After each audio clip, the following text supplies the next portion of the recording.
Bienvenidos a Decode. Hoy vamos a hablar de nostalgia o de por qué el pasado siempre nos parece mejor. Y voy a empezar con una historia muy personal. Cuando yo era pequeño, yo pasaba los veranos en una isla que se llama Mallorca, aquí en España.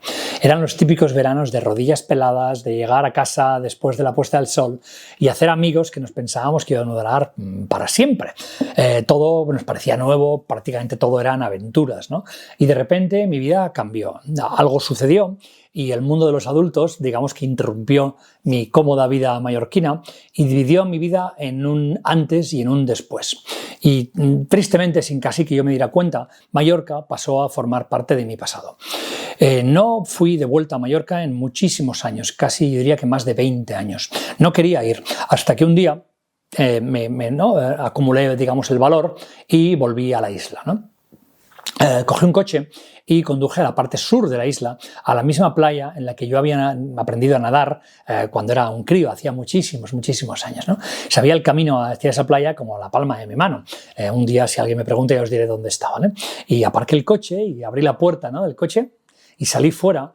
Y 5 segundos estaba llorando como un crío, ¿no? Como el crío que había aprendido a nadar en aquella playa hacía tantísimos años, ¿no? Estaba ahí con mi mujer, ¿no? Y me acuerdo que me dijo: ¿qué te pasa, Dani? ¿Cuál es el problema? ¿Qué pasa? ¿No? Y me costaba muchísimo explicar lo que me estaba sucediendo hasta que se lo dije. Le dije: esto es como este lugar solía oler cuando yo era un crío.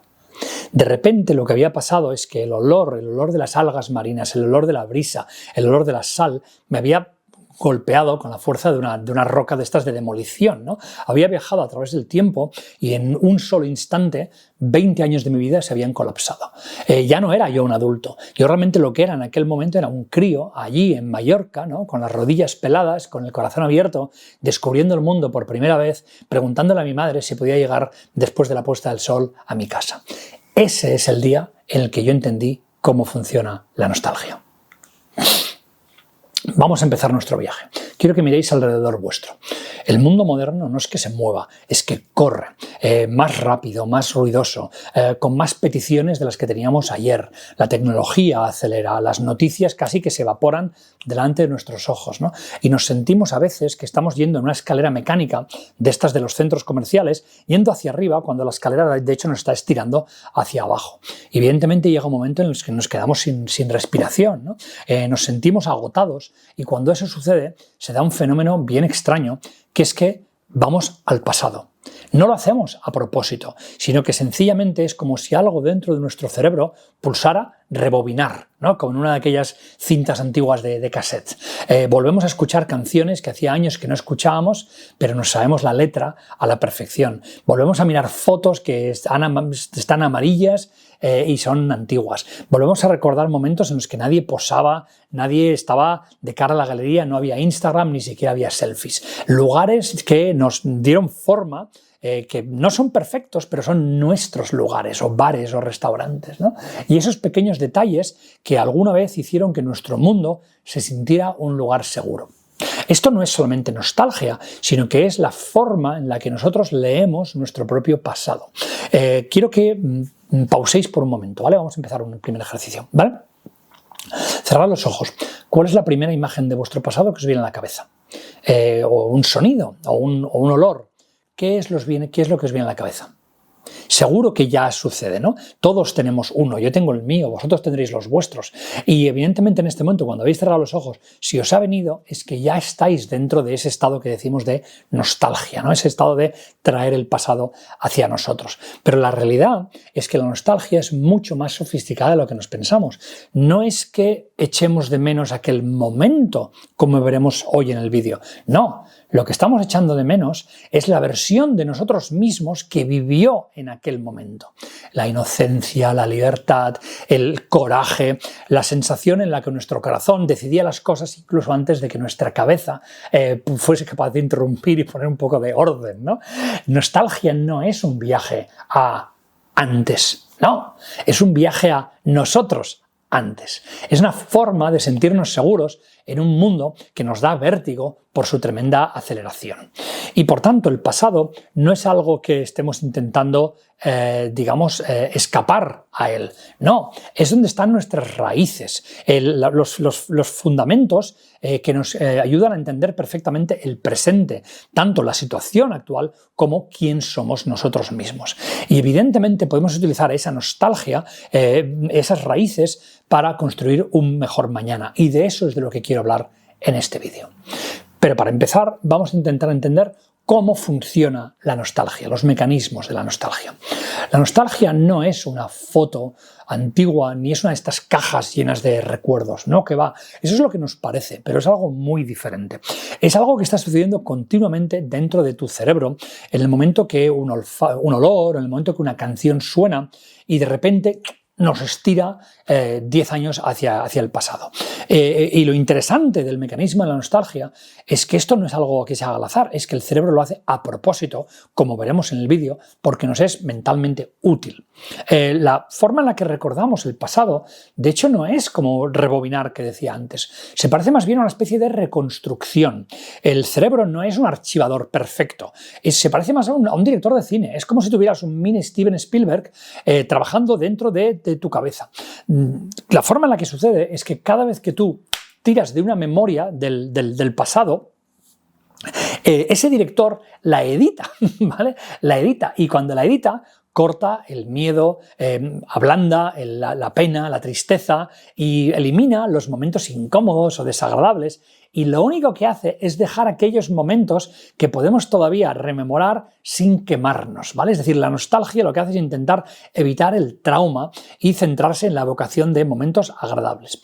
Yo esto lo aprendí perfectamente y muchos de vosotros vais a sentiros identificados con esta historia personal el día que mi mujer dio a luz a nuestra primera hija.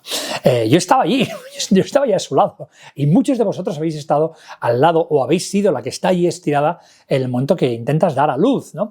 Y yo vi dolor que honestamente no pensaba que un ser humano fuese capaz de tolerar. Es decir, lo que uno ve durante un parto se le queda en la cabeza para siempre a nivel de la resistencia y de la fortaleza, digamos, del cuerpo femenino en el momento de dar a luz. Y eso no es que dure un minuto, es que dura horas en algunos casos, ¿no?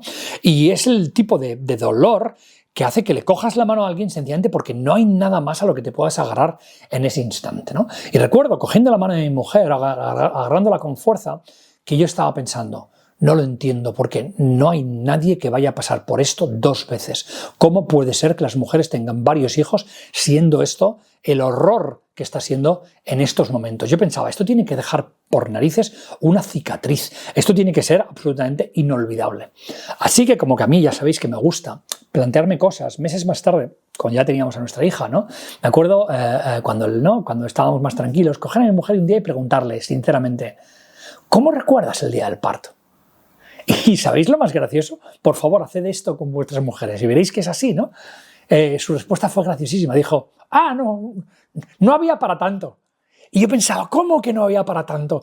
Me quedé sin habla, porque yo había estado allí, yo había visto exactamente lo que había sido. Pero la idea es que su cerebro había hecho algo extraordinario, que es la raíz de la nostalgia, que es que se había guardado el sentido, el significado, el impacto emocional, y en cambio había eliminado el sufrimiento.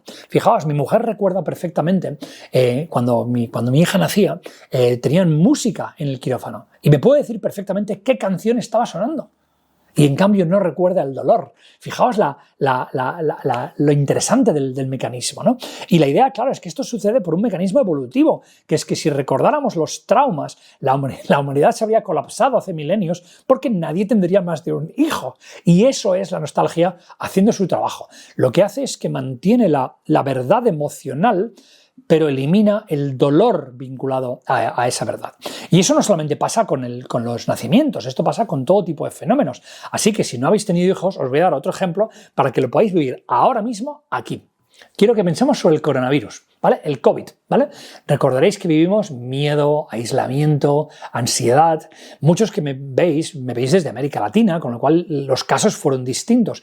Os puedo contar lo que fue esto en España. Yo creo que yo no salí de mi casa en 45 días, salvo para tirar la basura o para ir al supermercado, 5 minutos, que es lo que nos dejaban, ¿vale? Con lo cual fue espantoso. Nos olvidamos de qué día era, nos olvidamos de qué mes era, nos olvidamos casi de qué ropa llevábamos puesta.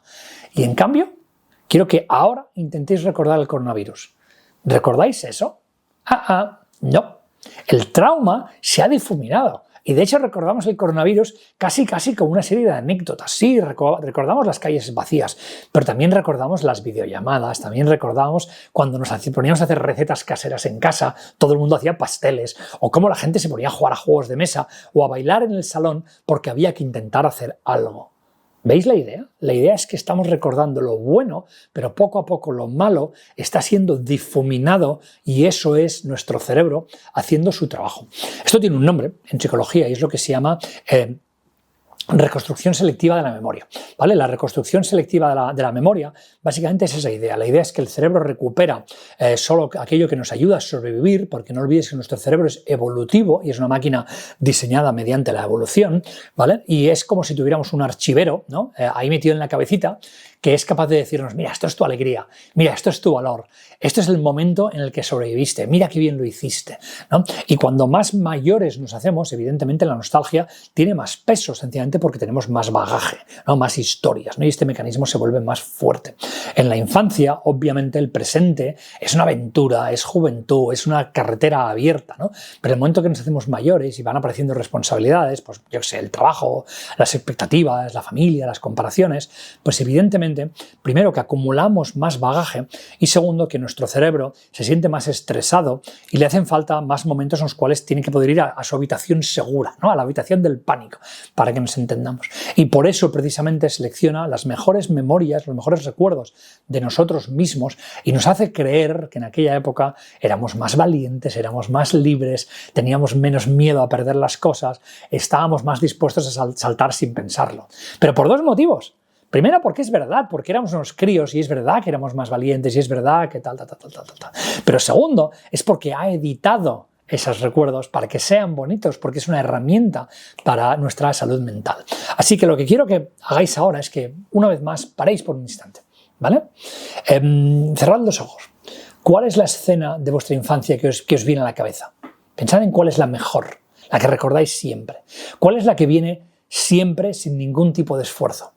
Bien, eso que estáis viendo es un montaje, es una historia, es una película que habéis construido. Es posible que tenga una parte de verdad, evidentemente, pero es una película editada por vuestro director interno que os lo está enseñando por un motivo. Así que de lo que quiero hablar ahora es, si la memoria realmente es una reconstrucción, ¿por qué siempre es mejor que la realidad? Venga, vamos allá. Esto es lo que se llama la ilusión de la era dorada, ¿no? De la Golden Age. Es un fenómeno que se repite en todos los lugares, en todas las generaciones, en todos los países y en todas las culturas. Todo el mundo está convencido de que el pasado era mejor. Y es bien curioso, ¿no? De que la música era mejor, de que la gente era más simpática, que la comida estaba más rica y que la vida era más sencilla, ¿no? Da la sensación de que todos, ¿no? Los 8.000 millones de personas del planeta Tierra vivíamos en un paraíso del cual fuimos expulsados, lo cual evidentemente no tiene ningún sentido. Eso no es la realidad, eso lo que es psicología, ¿no? Cuando el presente, ¿no? Se siente incierto, demasiado rápido, demasiado ruidoso, con demasiada presión, el cerebro construye ese puente al mundo que básicamente se siente más sólido, más seguro, más claro. No porque ese mundo realmente exista, porque es lo que he dicho antes, ¿no? Ese mundo no existe tal y como lo recordamos, sino porque necesitamos que exista, ¿vale? La memoria no es un espejo, es un artista. Y ese artista no tiene un contrato con nosotros para darnos la verdad, sino lo que tiene es un contrato para darnos algo agradable. Nos pinta, ¿no? El pasado no como fue, sino como nosotros emocionalmente necesitamos que sea. Los psicólogos le han puesto un nombre a esto, ¿vale? Es lo que se llama el Rosy Retrospection Effect, el efecto de retrospección sonrosada, para que nos entendamos, ¿no? La idea es que el cerebro automáticamente sube el volumen de lo bueno y baja el volumen de lo malo. Un ejemplo buenísimo de eso viene del mundo de la música y os lo voy a contar porque es muy gracioso, ¿vale? Todo el mundo, hay un estudio que demuestra que todo el mundo de cualquier generación, ya sea millennial, generación X, generación Y, en fin, cualquiera de las generaciones, todo el mundo cree que la mejor música de la historia se hizo cuando él o ella tenía 16 años, lo cual es surrealista porque no puede ser que gente de diferentes generaciones, todos, la música sea la de cuando ellos tenían 16 años, ¿no? Y evidentemente no es que esa era sea mejor, Sencillamente es que 16 años es la edad, en la pubertad, en la que nuestro cerebro está inundado de emociones, de identidad, de primeros amores, de rebeliones, de primeros conflictos. Y por tanto la música de esa época se convierte en parte del yo, del nosotros, ¿no? No es nostalgia por las canciones, es nostalgia por la gente, la persona que tú eras cuando las escuchaste por primera vez. Y eso, cuidado, porque no solamente pasa con la música es un muy buen ejemplo. Pasa con cualquiera de las historias que nosotros construimos, que elegimos las de aquel momento clave y las decoramos como lo necesitamos, ¿vale? Yo tengo recuerdos, ¿no?, de mi tierna infancia, como todos vosotros, ¿vale? Os voy a dar un encargo para este fin de semana y os va a encantar. Si vuestro padre o vuestra madre están vivos, quiero que hagáis lo siguiente. Buscad un recuerdo de vuestra muy tierna infancia, intentad recordarlo con todo detalle, ¿vale? Y luego quedad este fin de semana con vuestros padres y les contáis el recuerdo. A ver si os pasa lo que me pasa a mí. Cada vez que yo recuerdo algo de mi tierna infancia, y lo recuerdo con absoluta claridad, con una claridad meridiana, como si fuera una película, ¿no? Yo juraría que sucedieron exactamente como yo los recuerdo. Y en cambio quedo con mi madre, que es la que estaba todavía viva, ¿no?, y se lo cuento y se ríe en mi cara y siempre me dice: Dani, ¿no sucedió así? O estás mezclando dos historias. O lo más ridículo todavía: Dani, tú ni siquiera habías nacido cuando esto que recuerdas sucedió.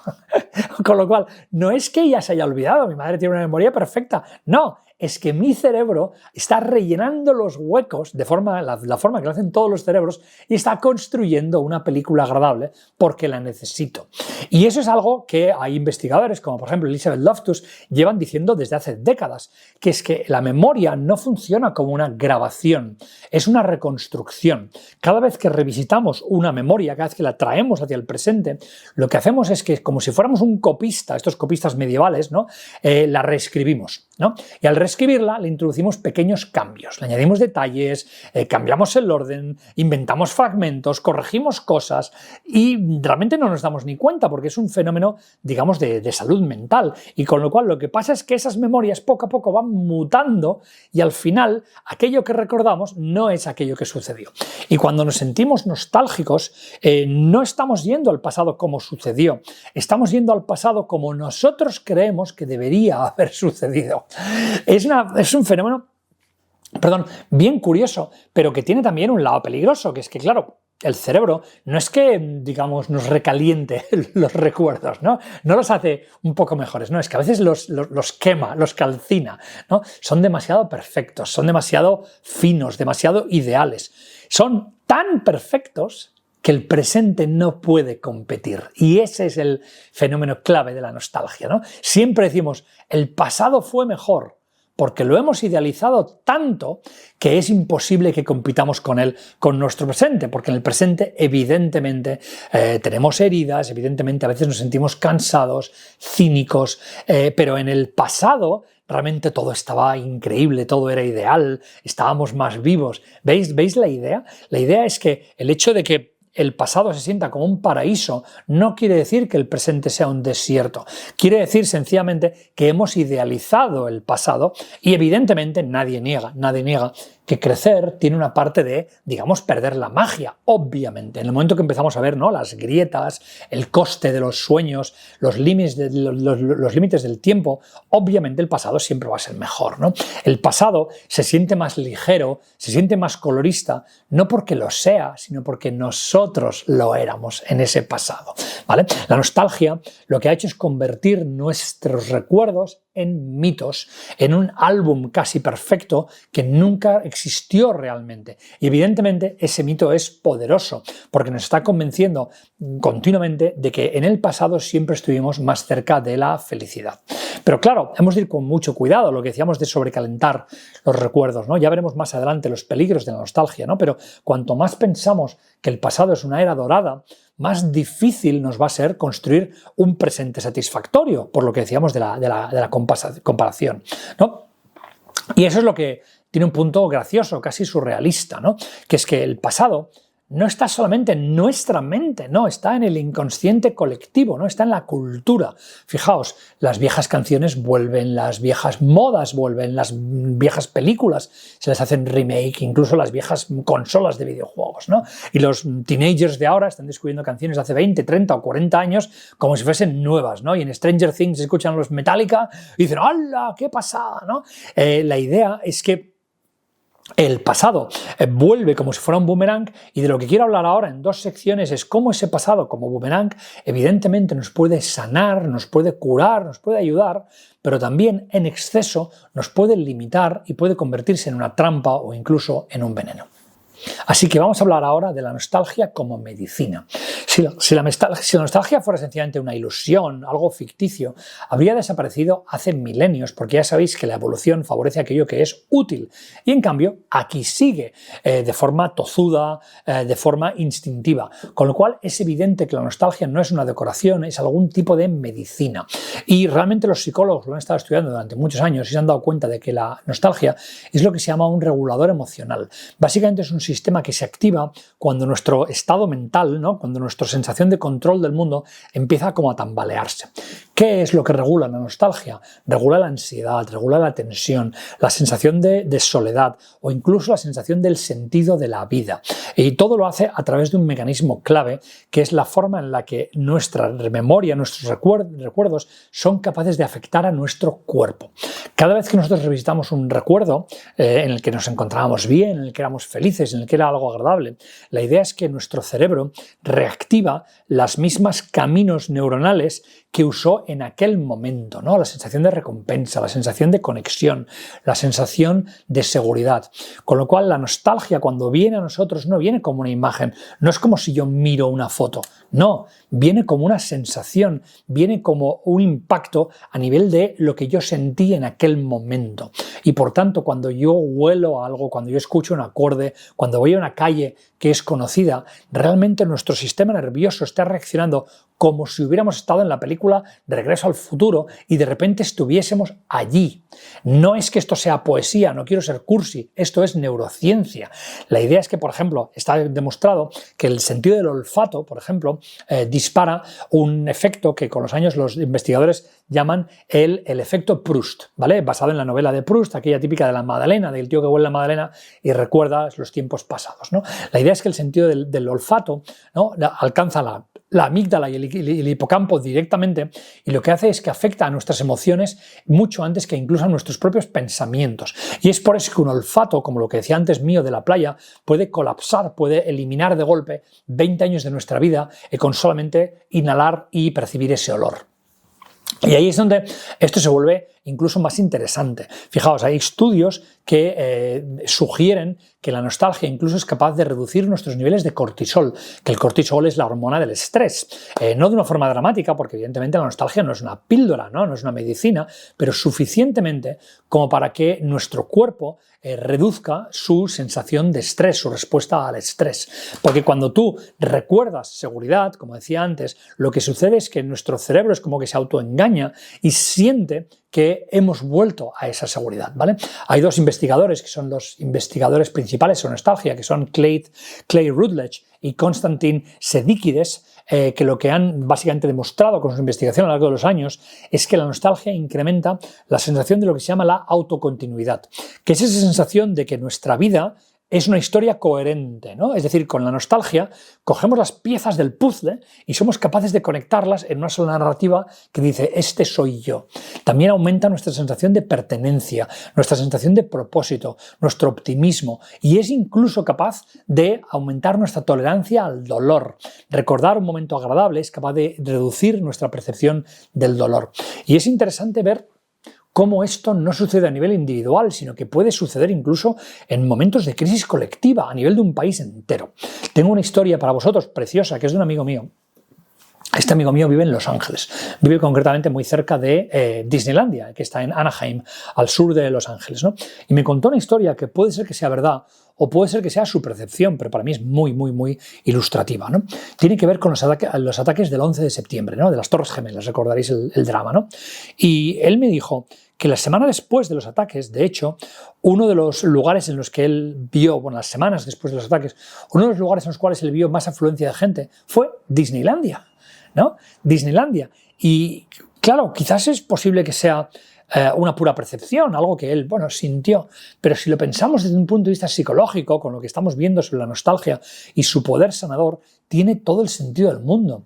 Fijaos, después del 11 de septiembre la gente estaba aterrorizada, estaba colapsada, estaba ahogándose en incertidumbre y por tanto su instinto era correr hacia un lugar seguro que tuvieran desde su infancia, un lugar en el que el mundo sea simple, donde las historias finalicen bien y donde nunca puede ni siquiera imaginarse que va a pasar nada malo. Ese lugar sería una especie de búnker emocional, ¿no? Sería como estos búnkers nucleares, pues eso es lo que la gente estaba buscando. ¿Y qué es Disneylandia? The happiest place on earth, ¿no? El lugar más feliz de la Tierra.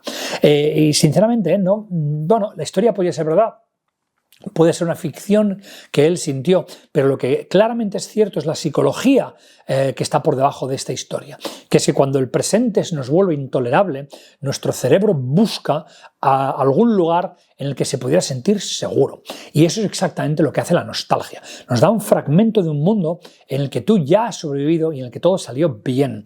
Y es por eso, por cierto, volviendo a la pandemia, cuando en la pandemia la nostalgia alcanzó niveles estratosféricos, ¿no? Y todos estábamos cocinando recetas de la abuela y estábamos viendo películas de cuando éramos pequeños y series antiguas y estábamos escuchando música vieja y la gente estaba bailando y tal y cual. Y no se trataba tanto de volver atrás, se trataba de mantenerse a flote. Eso es lo que estábamos haciendo. Nostalgia era un refugio temporal, un lugar en el que nuestro sistema nervioso, que en aquel momento estaba colapsando, pudiese respirar. Pero evidentemente cualquier medicina se puede volver tóxica si la dosis es demasiado alta. La nostalgia nos puede curar, nos puede ayudar a respirar, pero si tú te dedicas a vivir dentro de tu propia nostalgia, evidentemente se puede convertir en una estrategia de escape, en una estrategia, como digamos, de esconderse. Y en ese momento dejas de recuperarte y lo que estás haciendo es construir tu propia trampa. Así que vamos a hablar ahora de la nostalgia como algo que puede ser potencialmente tóxico. Hemos visto que nos puede curar, pero que cualquier medicina en exceso se puede volver un veneno. Y ese cambio en el caso de la nostalgia puede suceder de forma muy silenciosa, no tanto con alarmas, sino con un exceso de confort.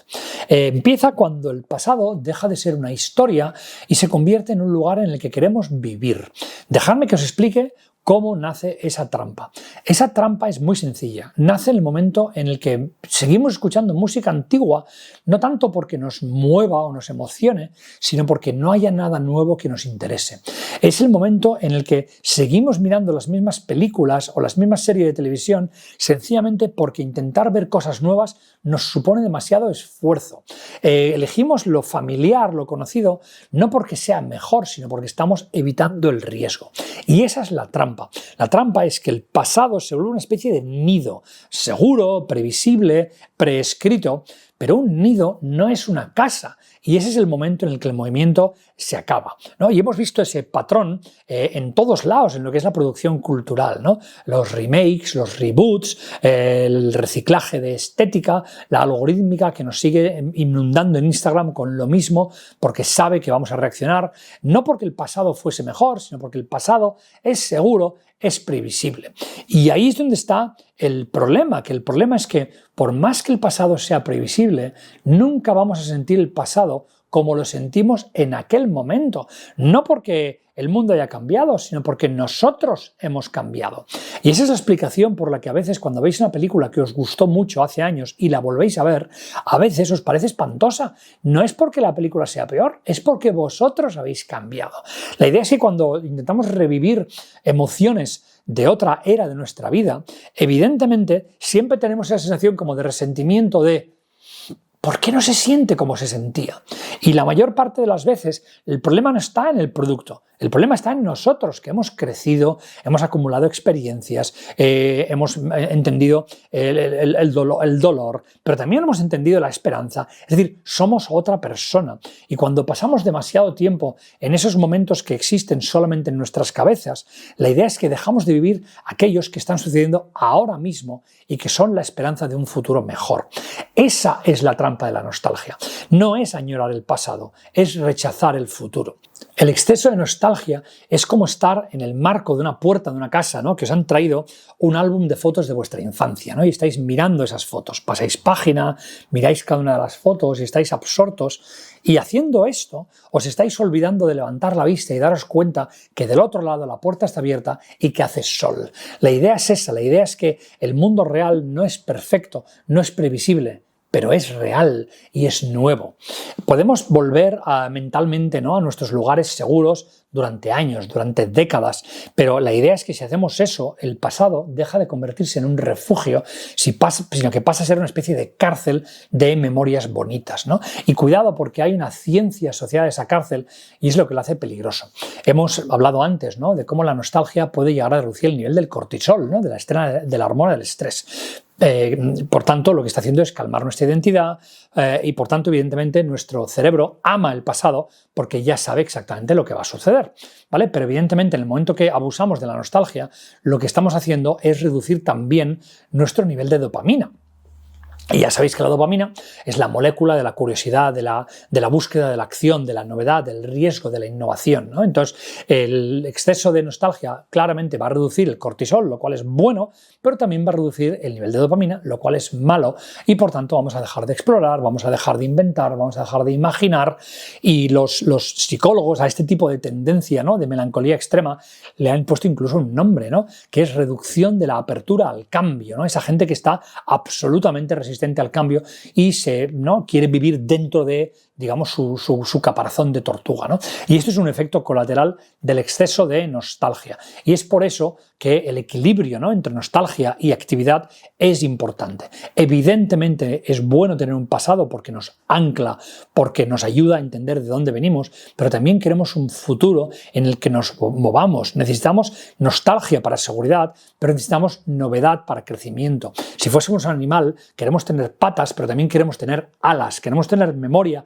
y queremos tener movimiento, queremos tener cortisol y queremos tener dopamina. El pasado, claro, se siente seguro, claro que sí, pero la vida solamente se expande cuando miramos hacia el futuro y dejamos que ese futuro entre en nuestra vida. Y evidentemente, cuidado, porque igual que he dicho que la nostalgia puede ser venenosa en este sentido, también puede ser peligrosa cuando las industrias abusan de esa nostalgia para manipularnos. Vamos a eso. Nos gustaría soñar con que la nostalgia es algo súper personal e íntimo, porque al final, claro, son nuestros recuerdos, ¿no? Pero no quiero que nos engañemos, la nostalgia también es uno de los productos más beneficiosos del mundo a nivel económico, ¿no? En algún momento vamos a tener que abrir los ojos y darnos cuenta que el pasado no es solamente nuestros recuerdos y nuestra memoria, no, es un negocio.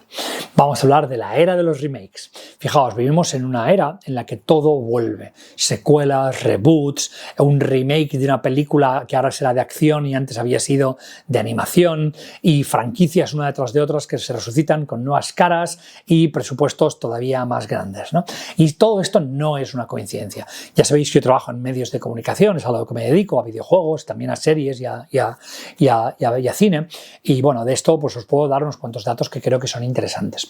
En el año 2017, que es la primera vez que se hizo un estudio sobre esto, se dieron cuenta que las 10 películas con más éxito de ese año, por primera vez en la historia, todas eran o bien secuelas o estaban basadas en algún tipo de franquicia existente. Estamos hablando del año de Star Wars, La Bella y la Bestia, Fast and the Furious, Spider-Man, Piratas del Caribe, etcétera, Marvel, ¿no? A partir de ese año, ¿no?, las películas franquiciadas de forma consistente, ¿no?, dominan absolutamente la taquilla, ¿no? ¿Por qué? Claro, porque lo que están haciendo es venderle a la audiencia una sensación con la que la audiencia ya está familiarizada y que a la audiencia ya le gusta, ¿no? La idea es que la nostalgia, desde un punto de vista de marketing, de publicidad, es la, digamos, droga más poderosa, ¿no? Los marqueteros aprendieron hace muchísimos años que nada nos dispara hacia la compra o hacia, ¿no?, el visionado que llevarnos a esa idea de hey, llévame de vuelta a aquello que ya me gusta. Y por eso no nos venden zapatillas, ¿no? Nos venden la sensación de que serás otra vez el chaval de los 80 o de los 90, ¿no? No nos venden Coca-Colas ni sodas, ¿no? Nos venden el sabor de una generación, que de hecho era uno de los eslogans, creo, ¿no? No nos venden una serie de televisión, sino que nos venden aquel universo que te gusta, ¿no? ¿Qué es Stranger Things sino un revival, ¿no?, de las series de los 80, ¿no? Tú te coges, encuentras una tercera fase y te coges los Goonies y sale Stranger Things, ¿no? Con lo cual, señores, los Duffer Brothers famosos, ¡oh, somos súper creativos! En fin, vale, lo que tú digas, ¿no? Lo que están creando no son productos solamente, son disparadores, ¿no? Disparadores que nos llevan a pedazos de nuestro pasado empaquetados y vendidos otra vez, digamos, a precio completo, ¿no? Y evidentemente funciona, ¿no? Hay una encuesta que en Estados Unidos se hizo que demostró que el 75% de los consumidores estaban más dispuestos a comprar o a consumir algo cuando un anuncio evocaba algún tipo de sensación de nostalgia, algún tipo de sensación de algo conocido, ¿no? Y los estudios académicos lo han demostrado una y otra vez, ¿no? Todo lo que se llama la estética retro aumenta, ¿no?, la sensación de calidez, de confianza y la intención de comprar productos, y por eso se utiliza, ¿no? ¿Y por qué sucede eso ahora más que nunca? Bueno, pues sucede primero porque tenemos una industria muy consolidada que sabe muy bien lo que funciona, pero en segundo lugar también porque la vida moderna, no nos engañemos, es pesada, es dura, ¿no? Es rápida, es caótica, y cuando el futuro nos asusta, ese es el momento en el que nuestro cerebro busca algo familiar, y por tanto es el momento ideal para que esas industrias se beneficien de ello, ¿no? Se enteren de esto, y lo que hacen es convertir nuestra búsqueda de esa especie de confort interior en un producto que nos pueden, digamos, empaquetar, ¿vale? Y sabéis que yo me he dedicado sobre todo a hacer videojuegos, con lo cual voy a hablar 2 segundos nada sobre el mundo del videojuego, donde pasa exactamente lo mismo, ¿vale? Fijaos, hay una consultora que se llama Newzoo, ¿vale? Newzoo publicó un informe en el año 2005, comienzos de este año, sobre el año pasado, sobre el año 2024, ¿vale? Y sobre videojuegos de PC y de consola. Fijaos, lo que hicieron fue contar todas las horas jugadas a videojuegos de PC y consola en el año 2024, con todos los videojuegos, ¿no? Y se dieron cuenta que 2/3 partes de las horas, que es mucho, 2/3 partes, habían sido consumidas en juegos que tenían como mínimo 6 años. Con lo cual, fijaos, la gente está jugando a juegos viejos, ¿vale? Y esto lo vemos por diferentes vías, ¿vale? Los que seáis jugadores, sabéis que hay esta tienda que se llama el Epic Games Store, ¿vale? En el Epic Games Store del año 2024, los juegos más exitosos a nivel comercial en el año 2024 fueron, atención, GTA V, Fortnite y Rocket League.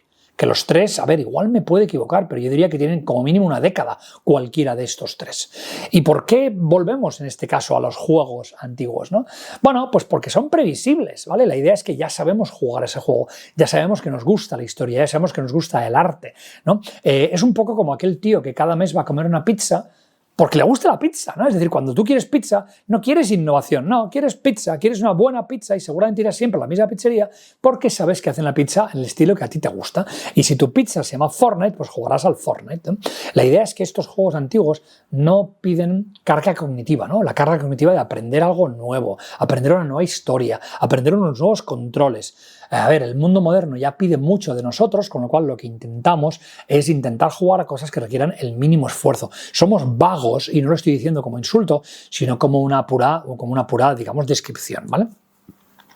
Pero en el mundo de los medios, ya sea cine, televisión o ya sea videojuegos, esta tendencia es peligrosa, ¿vale? Porque evidentemente si lo único que hacemos es seguir el dinero, claro, ¿por qué nos vamos a arriesgar con algo novedoso, ¿no? Vamos a ver el mundo de las películas. Fijaos, eso no es cierto que cada vez más los estudios grandes, cuando hacen algo para cine, realmente evitan todo lo que son nuevas franquicias porque lo que prefieren es extender lo que ya les funciona. Y por cierto, en videojuegos pasa lo mismo, es decir, coged la producción de las grandes empresas, Sony, Ubisoft, Nintendo, y decidme cuánto de esos son juegos nuevos y cuánto es básicamente repetir lo mismo que ya saben que va a funcionar. Y en cambio, cuando tú quieres buscar algo original o algo creativo, bueno, pues acabas, en el caso no de las series, en plataformas de streaming. ¿Por qué? Porque ahí los presupuestos son más bajos y el miedo al fracaso sale más barato, porque si la cosa sale mal, bueno, pues no es tan dramático, ¿no? Yo qué sé, ahí es donde encontramos, como por ejemplo, yo qué sé, una serie que a mí me encantó, que fue El Terror, ¿no? The Terror, hace unos años, creo que estaba en Amazon, si no recuerdo mal, serie bastante creativa, basada en un libro, muy innovadora, Bueno, eso en un cine es impensable y en cambio lo podéis ver en una plataforma, ¿no? O el año pasado yo estaba viendo una que se llama Dept Q, de Departamento Q, ¿vale? Que es una serie de asesinatos escocesa, que es una muy buena serie y es la típica serie para una plataforma de streaming, ¿no? Y en videojuegos, ya digo, lo mismo, ¿no? La gente juega al nuevo Assassin's Creed, al nuevo Harry Potter, al nuevo no sé qué. ¿Queréis innovación? Bueno, pues iros a jugar al Balatro o iros a jugar al Dave the Diver, que son juegos, ¿qué? Independientes, juegos pequeños donde la gente se puede permitir innovar y por tanto intentar fracasar, ¿no? Pero claro, yo trabajo en estas industrias y hablo mucho con analistas y los analistas están todos diciendo lo mismo. Dicen, cuidado, porque cuanto más recompensamos lo conocido, lo familiar, hacemos menos nuevas historias, ¿no? Y hacemos menos nuevas historias. Y cuidado porque si no hacemos eso, no vamos a encontrar los nuevos Departamento Q o los nuevos El Terror. No vamos a encontrar los nuevos Balatros o los nuevos Dave the Divers o los nuevos The Sims.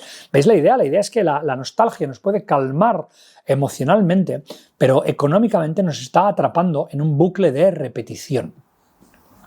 Y cuidado porque hay un segundo peligro con el exceso de nostalgia como modelo de negocio. Fijaos, en el momento que nosotros no entendemos cuáles son los mecanismos de la nostalgia, la pueden utilizar contra nosotros. No estamos siendo enviados a un lugar porque sea agradable para nosotros. Estamos siendo enviados a un lugar porque quizás nos quieren manipular y esto lo vemos continuamente en política y por ejemplo un ejemplo palmario es Vladimir Putin, ¿no? Vladimir Putin ha creado una narrativa de la gran Rusia evocando sensación de nostalgia. Si habláis con gente en Rusia veréis que la gente de Rusia os va a decir que la gente joven odia a Putin y en cambio la gente mayor le adora. ¿Por qué? Porque para la gente mayor la nostalgia es importante y lo que Putin vende de la gran Rusia ellos aún lo recuerdan y en cambio la gente joven que no tiene esa necesidad de nostalgia le da mucho miedo esa especie de falsa nostalgia porque sabe que están siendo manipulados. Con lo cual, cuidado, porque el pasado puede ser una fuente de fortaleza, un compás, a raíces, identidad. Ahora hablaré de aquí un momento de la idea de la identidad, que es muy importante también, ¿no? Pero cuidado, porque cuando el pasado se empaqueta y se empaqueta por parte de otras personas, también se puede convertir en una herramienta de control. Y claro, cuando nosotros vemos ese mecanismo claramente, yo lo veo porque me dedico a investigar estas cosas, ¿no? El momento que tú puedes diferenciar entre mi propia nostalgia interna y la nostalgia inducida por otras personas, se vuelve mucho más difícil para ellos conseguir manipularnos usando nuestros propios recuerdos. Y ahora quiero hablar específicamente de por qué la nostalgia se siente segura, por qué tiene esa cualidad reconfortante, pero para hacer eso tenemos que empezar con un hecho evolutivo absolutamente brutal, que es que el cerebro siempre va a recompensar lo familiar, lo conocido, respecto a lo desconocido. Y eso no es una metáfora, eso es biología evolutiva pura.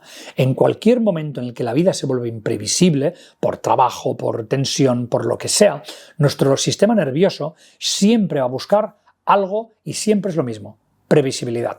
Para que nos entendamos voy a explicaros una historia, ¿no? Supongamos que hace medio millón de años yo estoy viviendo por ahí por Etiopía y soy un homínido primigenio, ¿no? Y vivo al lado de un río y al lado de ese río por tanto tengo agua dulce y cerca del río hay árboles en los cuales me puedo camuflar y en los cuales puedo encontrar bayas, ¿no? Puedo encontrar comida.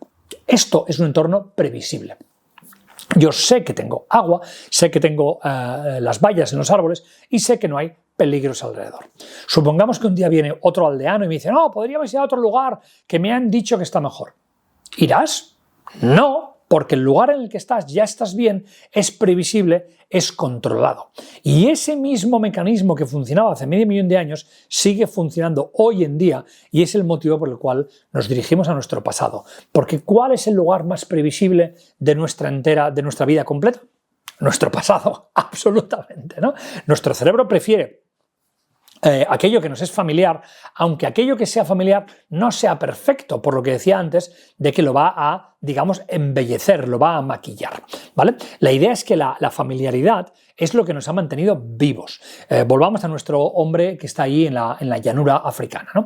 Ese hombre un día va al arbusto y coge una baya y se la come, ¿sí? Bien, si se la come y no se muere, pues bueno, lo que va a hacer es comérsela otra vez. ¿Cómo os pensáis que descubrió el ser humano a base de qué era lo comestible y lo no comestible? Bueno, pues a base de dejar un reguero de cadáveres. Y aquellos que no murieron aprendieron que aquello a partir de ahora era familiar y que, por ejemplo, las bayas estaban ricas.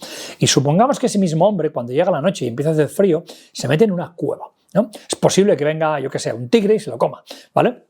Pero si sobrevive a esa noche, va a aprender que esa cueva es un refugio y a partir de ahí lo empezaría a llamar casa. Así es como construimos los hábitos, así es como construimos nuestra sensación de control del entorno. Y lo que quiero que veáis es que ese mismo instinto de supervivencia aún sigue funcionando en nuestros cerebros porque no hemos cambiado.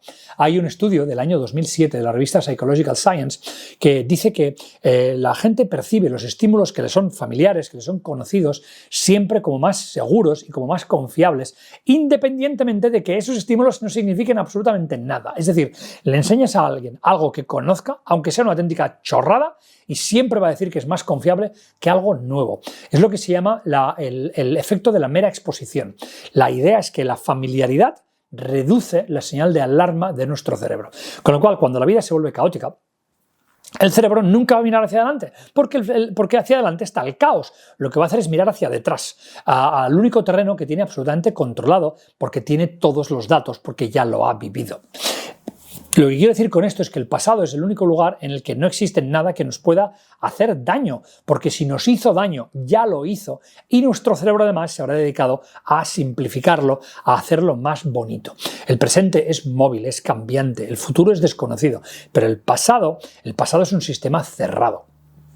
Es un lugar en el que todas las escenas de nuestro pasado ya han concluido y por tanto no puede suceder nada más. Hay otro estudio muy interesante de la revista Nature Neuroscience, este es del año 2016 y lo que hacían con la gente era básicamente darles a elegir, ¿no?, entre un recuerdo y algún tipo de nuevo estímulo. Y lo que hacían era medir un poco la energía que estaba utilizando cada una de las personas al procesar unos y otros. Y lo que básicamente se dieron cuenta es que el revivir recuerdos del pasado usa bastante menos energía a nivel mental que el evaluar una nueva situación. Es un poco como que los caminos neuronales, ¿no?, los pathways, ¿no?, de nuestro cerebro han sido optimizados, han sido mejorados, porque es como si fuera una carretera por la que ya hemos transitado muchas veces. Por tanto, el pasado es menos costoso a nivel de evaluación que el futuro. Por tanto, cuando nos sentimos colapsados, cuando nos sentimos que todo nos supera, nuestro cerebro, como que es un cerebro conservador, siempre va a tomar el camino de mínimo consumo de energía. Y ese es ir donde no hay nada que resolver y eso es el pasado. El pasado siempre va a ser más económico que intentar resolver un nuevo problema, una nueva, digamos, situación. Y la memoria, claro, lo que está haciendo es hacer de eso algo muy fácil, ¿no?, mediante este mecanismo que se llama el etiquetado emocional, ¿vale? La idea es que nosotros no almacenamos un evento, sino que lo que hacemos es que almacenamos las emociones de ese evento. La emoción de seguridad, la emoción de calidez, la emoción de pertenencia. Por eso cuando nosotros recordamos un evento, no recordamos el evento con detalles. Por favor, cerrad los ojos, intentad recordar algo de vuestra infancia, lo que decíamos. ¿Recordáis los detalles? No, lo que recordáis son las emociones, ¿vale? La idea es que nosotros podemos evocar el estado aunque hayamos olvidado parte del suceso concreto que nos sucedió. Y eso, cuidado, porque no sucede solamente a nivel mental, sino que nuestro cuerpo también responde a nivel fisiológico a ese, digamos, rememoranza de tiempos pasados, ¿vale? No es una pura decoración, sino que tiene efectos a nivel fisiológico. Hay un estudio, creo que es el más espectacular del vídeo de hoy, desde el año 2012, está en la revista Journal of Experimental Social Psychology, ¿vale? Y básicamente lo que hacían con la gente es que les daban a recordar sensaciones de frío y sensaciones de calor. Concretamente, pues por ejemplo, estás en una llanura helada, estás en una montaña y en cambio a otros les decías, estás delante de una chimenea, estás delante de una hoguera. ¿Sí? Bien. Lo que hacían a continuación era medir la percepción de esas personas de su propia temperatura corporal. Es decir, ¿cuál crees que es tu temperatura? Bien, atención, aquellas personas a las que se les había hecho recordar sensaciones de calidez reportaban temperaturas más altas.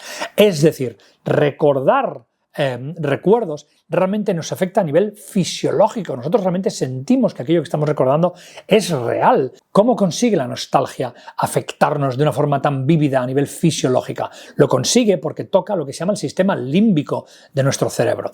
Básicamente hace un bypass, ¿no? Hace un atajo a través de nuestro pensamiento. La nostalgia, de hecho, es como una especie de acto reflejo. Lo que estoy intentando explicar con esta sección es que realmente cuando nosotros evocamos nostalgia funciona no tanto porque evoquemos un momento o evoquemos una experiencia, no, lo que estamos haciendo es estirar de nosotros mismos en ese estado para traer parte de eso en nuestro momento actual y sentirnos más seguros. La idea es que en el momento actual, evidentemente, tenemos más responsabilidad, más presión, más sensación de miedo a las consecuencias, pero en el pasado nuestro nivel de estrés base era más bajo, primero porque éramos más jóvenes y segundo porque lo hemos maquillado con los años, y la idea es que el cerebro ha almacenado esos años con esta etiqueta emocional de que todo esto es seguro. Con lo cual, la idea es que la nostalgia no está estirando de un año en concreto, sino que lo que intenta es estirar un cierto estado de nuestro ser, una versión de nosotros mismos que tiene menos armadura, que tiene menos heridas, que tiene más espacio interior. Y ese es el secreto que muchos de nosotros no nos atrevemos a admitir, que es que realmente cuando añoramos el pasado, no añoramos el pasado, añoramos la persona que éramos antes de que la vida se volviera tan complicada como es hoy. Fijaos cómo hemos hablado de cómo funciona la nostalgia a nivel psicológico, fisiológico e incluso neurológico. Hemos hablado de la nostalgia como algo que nos puede sanar o como una trampa. Y específicamente como trampa hemos hablado de cómo las industrias pueden utilizar la nostalgia. Pero quiero también hablar de una cosa muy positiva, que es la nostalgia como constructora de nuestra propia identidad.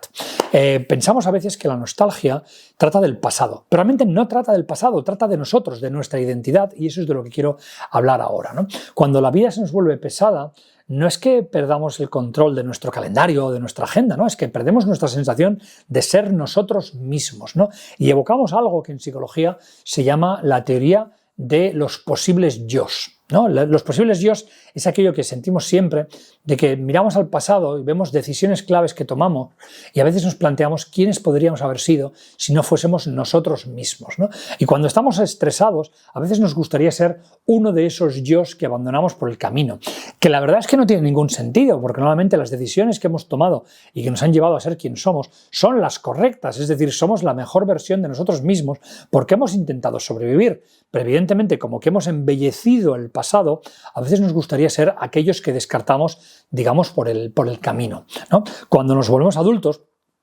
esas versiones de nosotros mismos poco a poco han ido desapareciendo, ¿no? Se han ido enmudeciendo. Pero la idea es que a veces nuestro cerebro intenta traer de vuelta uno de esos yos para intentar que ese yo sea nuestro aliado y nos estabilice quién somos hoy. Y claro, con eso nosotros podemos usar la nostalgia en positivo para reconectar con nuestra propia narrativa, ¿vale? Hay investigación del señor Sedíquides, del que hablaba antes, que habla de esta idea de lo que hablamos de la autocontinuidad, ¿vale? Nuestra vida no es una película continua, sino que es una especie de suma de episodios que se parece más a un puzzle con pequeñas discontinuidades, ¿no? Pero en cambio, cuando hacemos nostalgia, como que la nostalgia tiene este proceso de embellecimiento, digamos que mejora nuestra sensación de continuidad, es que siempre he ido en esta, digamos, dirección. Cuando nos sentimos perdidos y evocamos pensamientos nostálgicos, esa nostalgia se siente como una especie de hilo de coser que está cosiendo estos episodios de una forma que construye una identidad completa, una identidad más continua. La idea es que la nostalgia no es que nos lleve al pasado, sino que nos recuerda cómo éramos antes de que toda esta confusión que ahora nos da miedo comenzase. Porque no es que añoremos el pasado, es que nos añoramos a nosotros mismos. A lo largo de los años, y esto seguro que se ha pasado, a mí me ha pasado, por ejemplo, se ensancha un gap, ¿no? Un agujero entre quién somos y quien pensamos cuando éramos niños que llegaríamos a ser, ¿no? Esto es lo que se llama la autodiscrepancia, ¿no? La autodiscrepancia es la diferencia entre quién somos y quién pensábamos que seríamos, ¿no? Y la idea es que cuando ese agujero se vuelve demasiado grande, la nostalgia se activa automáticamente para intentar reparar nuestra sensación del yo, ¿vale? Para que nosotros básicamente no nos pase esto que nos pasa a veces de que estamos mirándonos al espejo y decimos es que no me reconozco a nosotros mismos. La idea es que cuando eso sucede, automáticamente los pensamientos nostálgicos aparecen con más frecuencia para restaurar nuestra identidad. Con lo cual, ya digo, nuestro cerebro no es que nos esté tirando hacia el pasado, sino que lo que está intentando es recoser los diferentes episodios para que tengamos una buena percepción de nosotros mismos y esa sensación de que nuestra vida tiene sentido, tiene un continuo. Con lo cual, no tenéis que ver, cuando pensamos en identidad, no tenéis que ver la nostalgia como un escape, sino como una especie de proceso de de recuperación, ¿no? Cuando una canción antigua, ¿no?, nos toca, no estamos intentando recordar la memoria, estamos intentando recordar quiénes éramos cuando escuchábamos esa canción. Lo mismo sucede cuando vamos a una casa en la que habíamos vivido, ¿no?, o a un barrio, ¿no? No vamos a ir a mirar la arquitectura o los ladrillos o el color de las paredes, ¿no? No, lo que queremos ver no es lo que ha cambiado allí, es lo que ha cambiado aquí. Queremos ver cómo hemos cambiado nosotros. Cuando miramos nuestros viejos mensajes, nuestros viejos proyectos, nuestras viejas tareas del cole, no estamos buscando información. Lo que estamos intentando ver es cómo trabajábamos en aquella época, quiénes éramos nosotros. Con lo cual, la nostalgia, cuidado, porque en positivo no es una especie de ejercicio gratuito de regresión, sino que son como una especie de checkpoints emocionales de nuestra identidad, ¿no? Son como partidas grabadas, ¿no? Si esto fuera un videojuego, serían como las partidas grabadas, ¿no? Es como una especie de señal que nos dice, oye, algo de tu presente no cuadra con el camino, con lo cual vamos a recoserlo todo para que vuelva a tener sentido. Y en ese sentido, y ahora viene el giro narrativo, que creo que es muy bonito, la nostalgia lo que está haciendo es mostrarnos nuestro potencial, ¿vale? Es decir, cuando nos muestra una ventana al pasado, realmente parece un espejo que está apuntando hacia allá, ¿no? Pero podemos girar el espejo y decir, si era aquel, ¿quién podría ser yo en el futuro? Y eso es realmente muy bonito, porque lo que está haciendo es nos está mostrando nuestro coraje, nuestra curiosidad, nuestro aperturismo mental, la profundidad que teníamos antes de que la vida se volviese complicada y antes de que se volviese algo que nos ha, digamos, casi colapsado, ¿no? Y en el fondo lo que nos está enseñando, fijaos una cosa, hemos dicho antes, ¿no? La nostalgia nos muestra una versión idealizada, ¿sí? Pero, claro, podríamos decir, como que está idealizada, eso que nos muestra la nostalgia son fantasmas del pasado. Pero a mí me gustaría que pensarais más bien que lo que son capacidades durmientes, porque si vuestro cerebro elige mostrarlo de esa forma, es porque realmente vuestro cerebro piensa que podéis traer eso. Vuestro cerebro no está diciendo, eso es lo que tú fuiste. No, lo que te está diciendo es, eso es lo que tú puedes volver a ser, pero evidentemente con todas las ventajas de la edad adulta, es decir, no eres novato, no tienes la inexperiencia, ahora eres un tío veterano, ahora eres un tío integrado, eres alguien que tiene profundidad, eres alguien que tiene más herramientas y por tanto está capacitado para usar esas capacidades durmientes del pasado con madurez para construir un mejor futuro. Con lo cual, cuidado, porque la nostalgia no es un espejo que miramos sencillamente porque estamos cansados, no que va, es uno que necesitamos porque nos va a ayudar a trazar el compás hacia el futuro. Así que la pregunta real no es tanto ¿por qué añoro el pasado? Es más bien ¿qué partes del pasado necesito traer a mi presente? Y ahora, como en muchos vídeos de Decode, os quiero dar herramientas prácticas para que todos podamos usar la nostalgia de forma positiva, de forma que nos ayude en la vida. Ya hemos visto esto, hemos visto que la nostalgia nos puede curar, pero que también puede ser una trampa. Y que la diferencia no es tanto en los recuerdos, da igual si son buenos o son malos. La diferencia está en la dosis y en la forma en la que activamos esos recuerdos. Así que, ¿cómo podemos usar ese pasado, esos recuerdos, de forma que soporte nuestro crecimiento futuro en lugar de reemplazarlo, en lugar de bloquearnos? Voy a daros 3 consejos. El primer consejo que os quiero dar respecto a la nostalgia es que no os tiréis hacia la nostalgia, aprendáis a observarla, ¿vale? Tenéis que ser como alguien que está mirando una jaula de un animal en un zoo, no tanto entrar dentro de la jaula. La idea es que cuando la nostalgia nos llega, el primer instinto siempre es tirarnos de cabeza, ¿no? ¿Por qué? Porque básicamente se siente relajante, ¿no? Se siente que nos rebaja el nivel de tensión. Y claro, evidentemente abriremos la playlist, nos pondremos a mirar el show antiguo, nos pondremos a leer mensajes antiguos y tal y cual, ¿no? Pero toda la investigación sobre emociones nos dice que de hecho actuar demasiado rápido sobre la nostalgia reduce el beneficio psicológico. ¿Por qué? Porque cuando nosotros saltamos a la nostalgia de forma que estamos evitando un trauma en la actualidad, tirando de nostalgia, lo que estamos haciendo es anular la incomodidad, no entender qué es lo que está provocando esa incomodidad, ¿vale? Con lo cual, lo que quiero que hagáis es cuando sintáis que estáis estresados y que os viene un pensamiento nostálgico, tenéis que hacer exactamente lo contrario, ¿vale? Cuando os dais cuenta de que hay una memoria que os ablanda, ¿no?, que os relaja, pausad un momento y observaros como en tercera persona, ¿no? Intentad entender realmente qué es lo que estoy sufriendo ahora y por qué este recuerdo me está haciendo sentir mejor. Es lo que decíamos antes, es un lugar, es una persona, es una emoción, es la conexión, es el tiempo. ¿Qué es lo que está haciendo que esto funcione. E intentad ponerle un nombre. Y os cuento por qué. Hay múltiples estudios que lo que nos demuestran es que poner nombres a emociones reduce la actividad en la amígdala y reduce el estrés emocional. Es por eso, seguro que a todos os ha pasado, que cuando tenéis un problema, hablar con alguien nos tranquiliza. ¿Por qué? Porque verbalizamos y al verbalizar reducimos la actividad en la amígdala y lo que sea el estrés emocional, ¿vale? Con lo cual, siempre que sintáis que tiráis de nostalgia, intentad verbalizar esa nostalgia, ¿no? En el momento que le dais un nombre a aquello que estáis echando en falta, la nostalgia deja de ser una especie de niebla escapista y se vuelve información. Y como que se vuelve información, se vuelve algo útil. Habéis pasado del quiero volver al ahora entiendo qué es lo que le falta a mi presente. Con lo cual, mi primer consejo, no os tiréis a la nostalgia, observadla. Mi segundo consejo es cuando sentáis nostálgicos, no penséis en términos de imágenes, pensad en términos de cualidades, ¿vale? Y esto ya lo he insinuado un poquito antes, ¿no? La mayor parte de la gente se pregunta la pregunta incorrecta, que es, ¿por qué quiero volver a aquel momento? Cuando realmente la pregunta correcta sería, ¿qué hay en aquel momento que estoy añorando ahora? Es el valor, es la curiosidad, es la libertad, es la espontaneidad, es la habilidad de disfrutar cosas simples.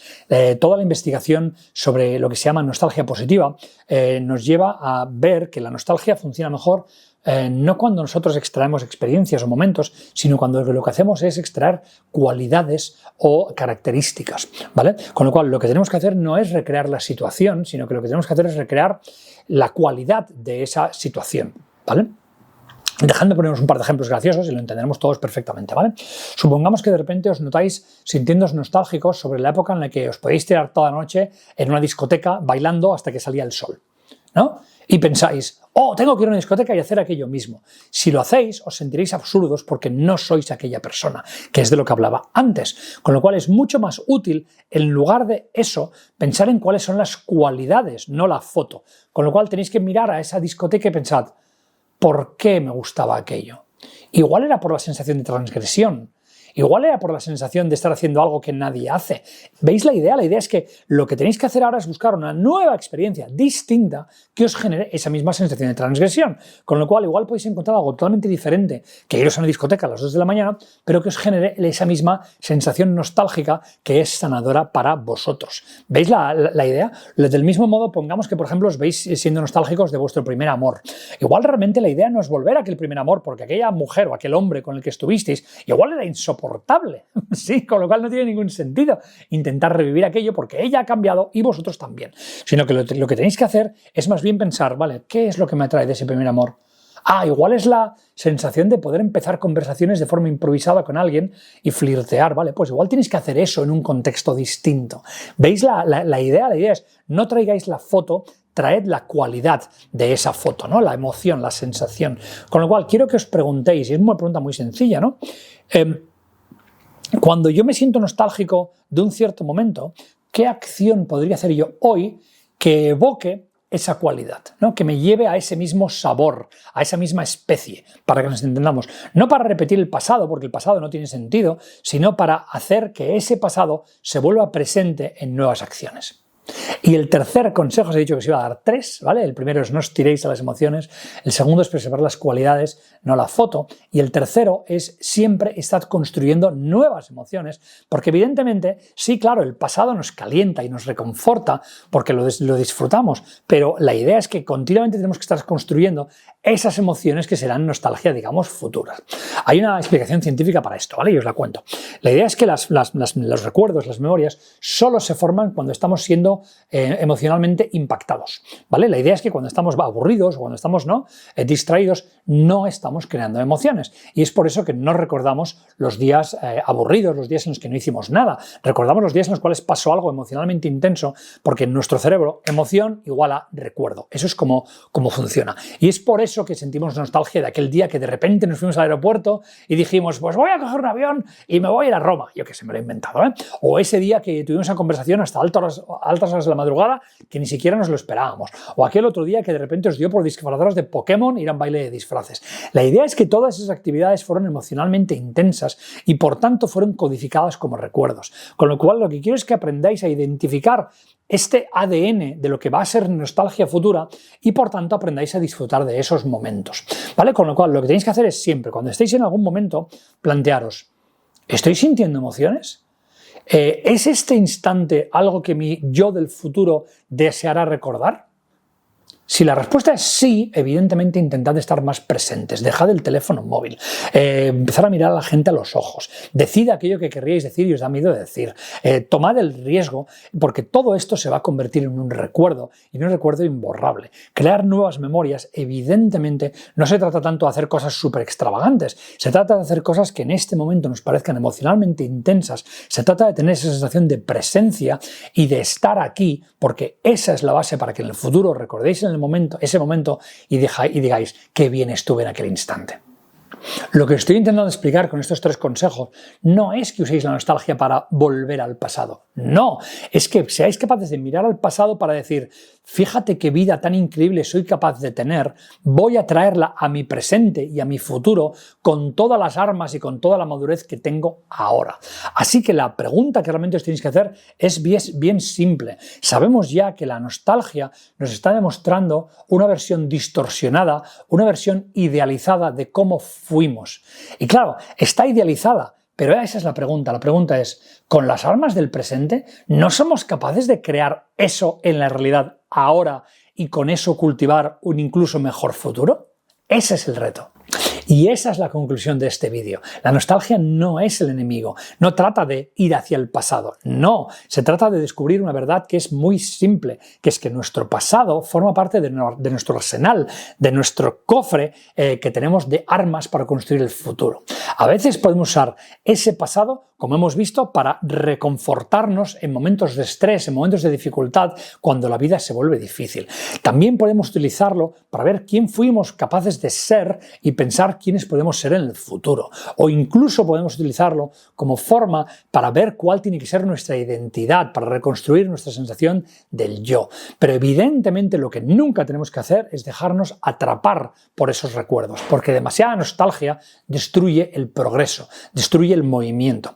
Pero quiero acabar este vídeo con un truco de nostalgia que sinceramente me parece muy bonito y espero que os guste. Fijaos, lo que quiero que entendáis es que cada día nosotros estamos disfrutando de nuestra propia nostalgia, pero al mismo tiempo estamos construyendo nueva nostalgia, ¿no?